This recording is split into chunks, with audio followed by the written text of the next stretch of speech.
देह व्यापार के खिलाफ बंटी यादव लगातार बोल रहा था। मोनी किन्नर का एक आशिक है रवीश या फिर बिसिया, उसका दूसरा नाम बिसिया है। टारगेट करके इसको पहले तो ऑटो में भगा के मारपीट करता है, ऑटो में बैठाता है, अपहरण करता है बंटी यादव का, फिर उसके साथ मारपीट करता है और उसके शव को हथमल गोला, पटना से लगभग 60 किलोमीटर दूर है, जो बाढ़ क्षेत्र में पड़ता है, वहां उसकी लाश को बालू से ढक देता है। हम लोग आप लोग भी जब रात में वहां उतरते हैं तो कई ऐसे किन्नर या फिर जो उस धंधे में लोग संलिप्त लोग हैं, वो आपका हाथ पकड़ लेंगे। मात्र इस घटना से 15 दिन पहले पुलिस पब्लिक की मीटिंग होती है, बंटी यादव भी मौजूद होते हैं और मोनी ये किन्नर जो है उसका जो बॉयफ्रेंड है बिसिया, रवीश बिसिया, वो भी मौजूद होता है और वहां वो देह व्यापार का विरोध करता है बंटी यादव उस मीटिंग में। तो उस वक्त बंटी यादव को धमकी देता है बिसिया, वो कहता है कि तुमको देख लेंगे, जान से मारने की धमकी उसने दी थी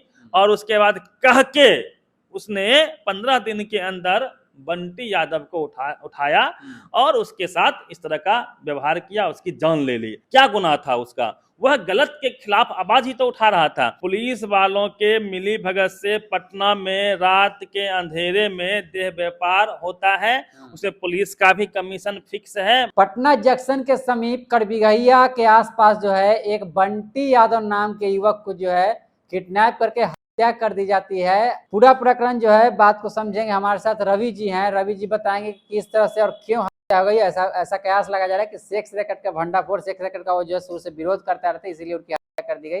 रवि जी, जिस तरह से बंटी यादव की हत्या कर दी गई उसको कैसे देखते हैं आप?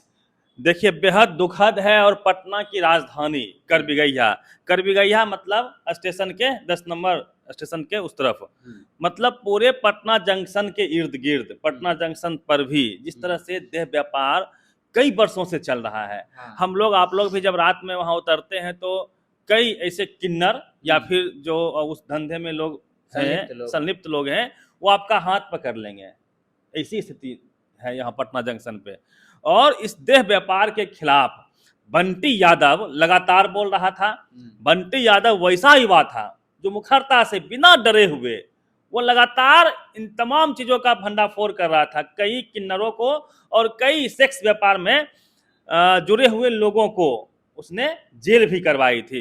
इसी से खुन्नस खाया हुआ था उस किन्नर का सरगना मोनी किन्नर का एक आशिक है रवीश या फिर बिसिया, उसका दूसरा नाम बिसिया है।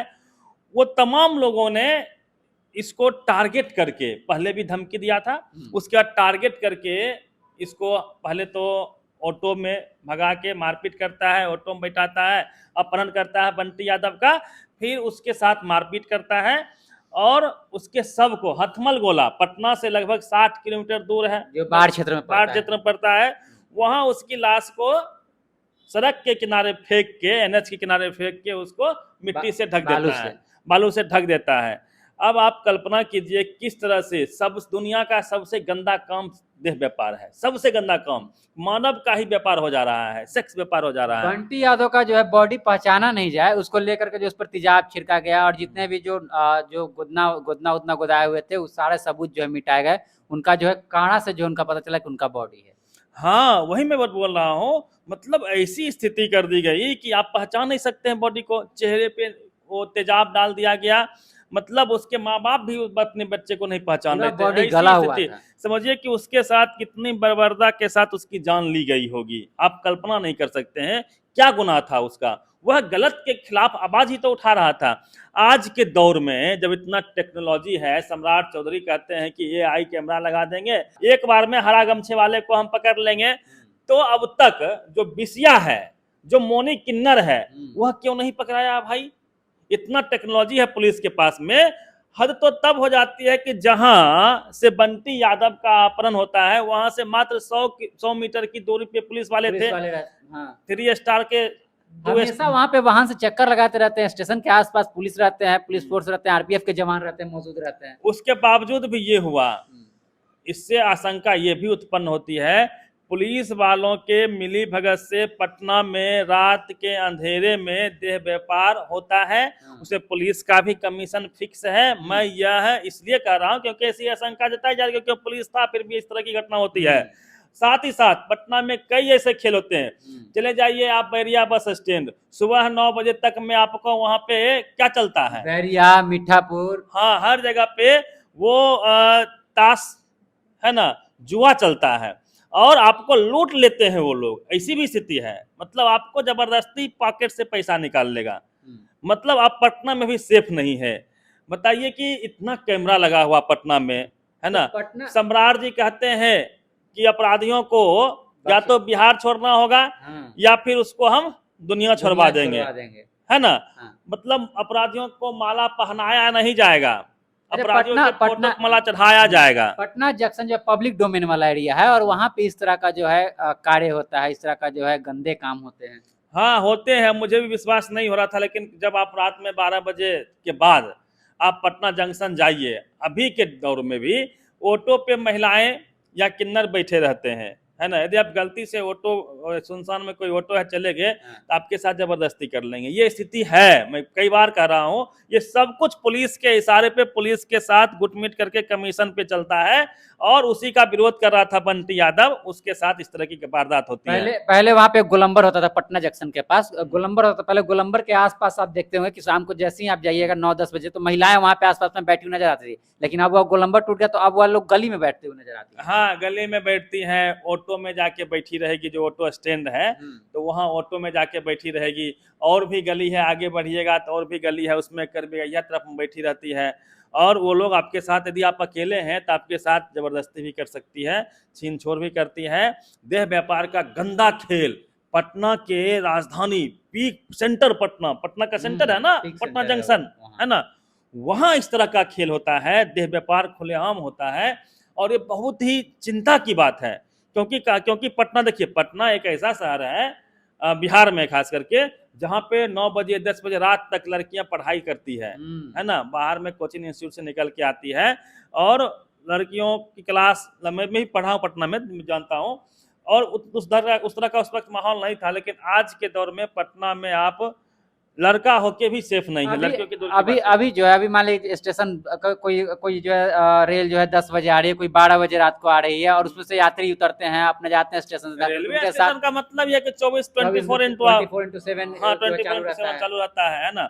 उस पॉश एरिया में, उस पॉश इलाके में जिस तरह की ये दुखद खेल हो रहा है और दुखद घटनाएं हो रही है, अलग अलग राज्य से भी लोग आते हैं यहाँ पे, तो बदनामी तो हो रही है ना, बिल्कुल हो रही है। बिहार की छवि खराब हो रही है, बिहार की छवि धूमिल हो रही है। ये जो बंटी यादव का जो जान लिया गया है, इससे पूरे देश में बिहार की छवि खराब हो रही है कि किस तरह से किन्नर के साथ मिल के कई यहाँ के लोग किस तरह से खेल कर रहे हैं, किस तरह से देह व्यापार कर रहे हैं। ये तो अविलंब खत्म होनी चाहिए।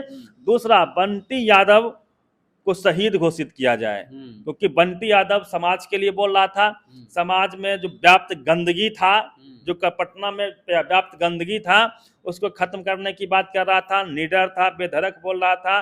कई लोगों को उसने जेल भी भिजवा दिया था जो इस व्यापार में जुड़े हुए थे।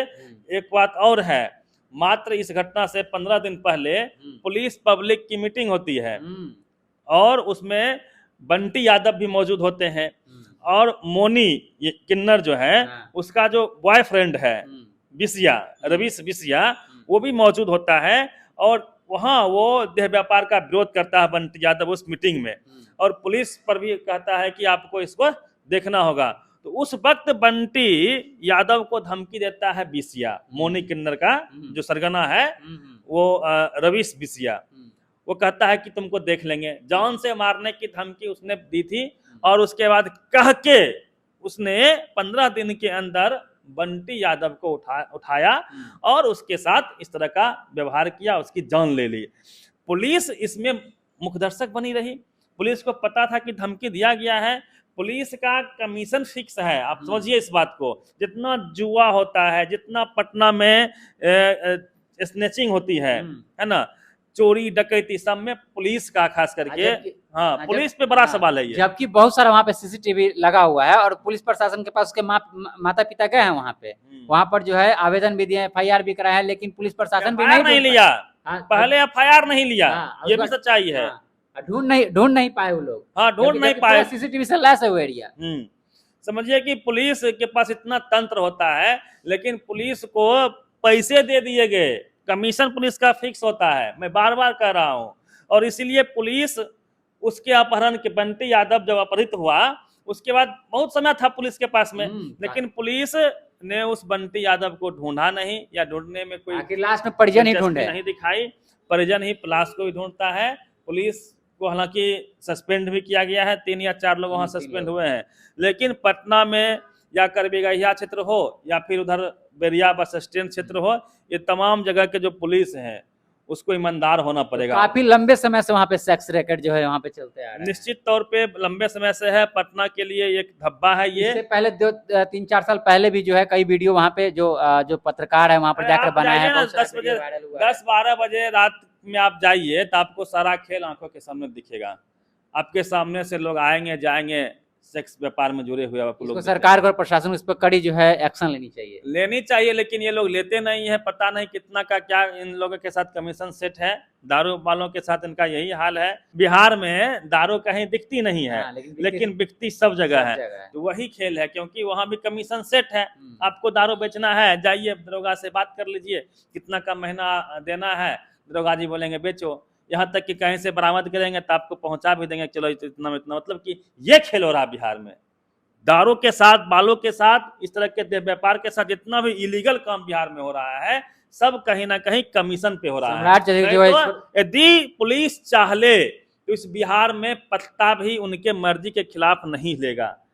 पुलिस जानबूझ के कमीशन पे इस बिहार में दारू बेचवा रही है, बालू बेचवा रही है, पुलिस कमीशन पे सेक्स व्यापार करवा रही है, देह व्यापार करवा रही है, जुआ खिलवा रही है। जुआ का अड्डा बना हुआ बेरिया बस स्टैंड। 9 बजे से 10 बजे से पहले आप जाइए, बेरिया बस स्टैंड में जुआ होता है, आपको जिता दिया जाएगा जानबूझ के, है ना। फिर आप पैसा किसी परिजन से मंगवाएंगे, 30-50 हजार जो भी हो, जैसे ही पैसा आएगा आपसे पैसा बजाते छीन के वो लोग भाग जाएंगे, आपके साथ मारपीट पे गिरेंगे। ये भी सच्चाई है, ये सब हो रहा है पटना में। मतलब मैं तो कहता हूँ सम्राट चौधरी इस पर कड़ी एक्शन लेनी चाहिए। सम्राट चौधरी को या तो पता नहीं होगा, नहीं तो जानकारी सम्राट जी ले लीजिए। बिहार में जो भी इलीगल काम हो रहा है सब कमीशन पे हो रहा है। अपनी मर्जी से किसी के पास इतना हिम्मत नहीं है कि पुलिस के रहते हुए वो कोई भी इलीगल काम कर सके, क्योंकि पुलिस के पास बल है, तंत्र है। अब तो AI का जमाना है, अब कहाँ दिक्कत है पुलिस को गिरफ्तार करने में, पुलिस को चोर को पकड़ने में। लेकिन कमीशन सेट है, कहाँ से पकड़ेंगे ये लोग? सस्पेंड होंगे, फिर घूस देके फिर उसी महकमा में फिर उसी पद पे आ जाते हैं। घूस देके ये लोग पोस्टिंग करवाते हैं, घूस लेते हुए पकड़े गए, ये सस्पेंड हो जाएंगे, फिर घूस देके ये बहाल भी हो जाते हैं। यही तो खेल हो रहा है। ये एक अलग सिस्टम, कहीं ना कहीं इकोसिस्टम इस तरह का तैयार हो गया बिहार में। इस सिंडिकेट को, इस तंत्र को सम्राट चौधरी को तोड़ना चाहिए, नहीं तो बिहार की बदनामी जिस प्रकार से हो रही है होती रहेगी। सम्राट जी से आग्रह है कि आप एक्शन में आइए। तो वीडियो को शेयर करके और आगे पहुंचाइए और अपने बिहार और पटना को बचाइए, तभी जो है आपका जो है बिहार एक तो ऐसे ही बदनाम है और भी बदनाम हो जाएगा। इसीलिए इसको बचाइए और वीडियो को शेयर करके लोगों के पास पहुंचाइए। बहुत बहुत धन्यवाद।